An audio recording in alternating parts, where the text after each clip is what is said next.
తీర్మార్ మల్లన్న గారు. ధన్యవాదాలు అధ్యక్ష.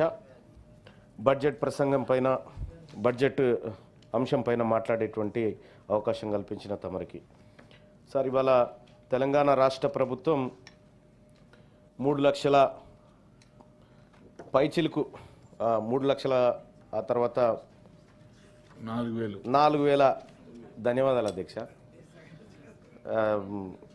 ఎందుకంటే మేమేమున్నా సరి చేసేది మీరే కాబట్టి సో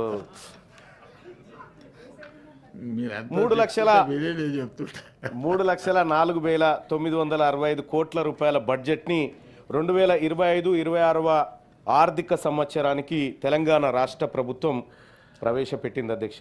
ఈ బడ్జెట్ చూస్తూ ఉంటే నోరూరుతూ ఉంది అధ్యక్ష. చాలా స్వీట్గా అనిపిస్తూ ఉంది బడ్జెట్.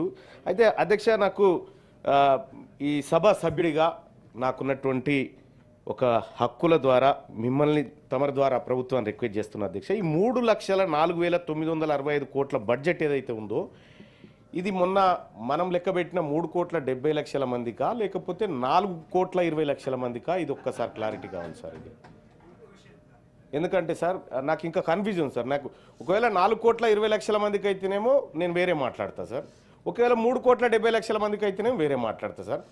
సార్ ఎందుకంటే ఇక్కడ ఈ బుక్లోనేమో 3,70,00,000 మంది కానీ ఈ టేబుల్ మీదనే పెట్టింది అధ్యక్ష గవర్నమెంటు. కానీ ఇందులోనేమో 4,21,00,000 మంది ఉన్నారని ఈ బుక్లో పెట్టింది సార్ గవర్నమెంటు.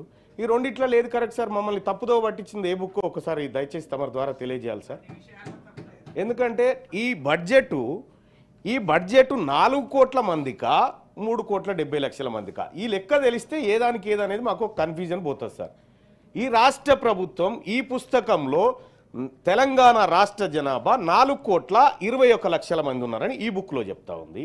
ఈ రాష్ట్ర ప్రభుత్వం చేసినటువంటి సర్వేలో 3,70,00,000 మంది జనాభా అని చెప్తా ఉంది. బడ్జెట్ ఎంతమందికో అర్థం కాక నేను కన్ఫ్యూజన్లో ఉన్నా సార్. రైట్ సార్, నాకు తెలిసి ప్రభుత్వం దానికి ఏం సమాధానం చెప్తుందని నేను అనుకోవట్లేదు సార్. రైట్ అక్క,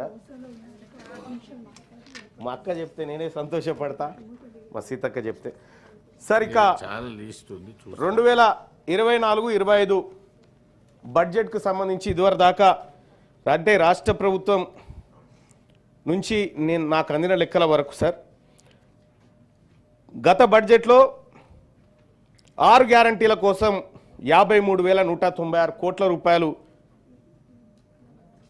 అలొకేషన్ చేసి 32,000 కోట్ల రూపాయలు ఖర్చు చేసినట్టుగా ప్రభుత్వ లెక్కలలో కనిపిస్తూ ఉంది సార్. మూసీ